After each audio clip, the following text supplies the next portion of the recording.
Who's one of history's biggest fuckboys? That's right, it's Henry VIII. He was obviously, a narcissist. But he was a walking, scheming political earthquake, obsessed with having a male heir. He happily discarded, humiliated, and executed women without blinking. He had 6 wives, 2 of them were beheaded, and when the Pope refused to annul his first marriage, he chose to break from Rome, make himself the supreme head of the Church of England, and would change the course of history to satisfy his own personal lust. Let's get into the fuckboyery. So his first wife, Catherine of Aragon, who he divorced after 24 years because she only gave him a daughter, Mary. That divorce hurt Catherine, hurt Mary, hurt him, and it would spark the English Reformation and tear England from the authority of the Pope. Then we have Anne Boleyn, who was beheaded on trumped-up charges of adultery and treason after failing to produce a son, and she stood up to Henry. She was ambitious, she was clever, and ultimately ended up a martyr of his obsession. Then there's Jane Seymour. She finally gave him a son, Edward VI, and she died in childbirth. Keep in mind, Henry only truly valued women for their reproductive usefulness and was happy to remarry. Anne of Cleves was next. He divorced her after just a few months because he didn't find her attractive. He called her the Flemish mare behind her back. Then there's Catherine Howard, a literal teenager executed for alleged adultery, while Henry, mind you, is a middle-aged, obese, cruel, notoriously lustful narcissist, okay? Then we have Catherine Parr. She survived, outlived him, acted as his nurse. Basically, she won the survival lottery. Keep in mind, Henry had gout and a terrible infection in his leg that smelled bad. Like, there's a lot going on.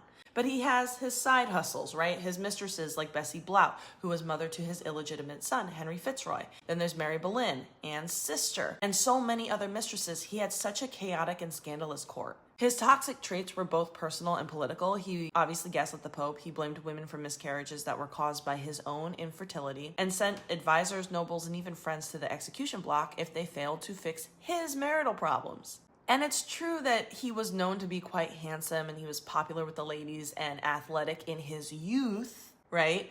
Underneath the crown, he would become paranoid, obese, cruel, and ruling through sheer ego and narcissism. And this is unfortunately still a phenomenon that seems to show up in men a lot of the time. It's patriarchy, man. Chasing those glory days when they were maybe popular in school, playing sports. Same ego, but now a receding hairline. But anyways, back to the history lesson. You know what I find to be most ironic about all of this? Women are stereotyped as quote-unquote too emotional and that we'd make bad leaders for supposedly letting our feelings guide us, but history is packed with men like Henry VIII, who very much ruled through their emotions and their ego. The endless wars, religious upheaval, political purges, and brutal power plays are on men like him, and yet women still get blamed for being emotional, and somehow, even now, folks insist that the Cheeto Puff in office who has dementia, who has only added more to the deficit by focusing on the wrong thing, and also craps his pants and makes people smell it while he sits in it all day, is somehow always better than a woman. That is crazy, crazy.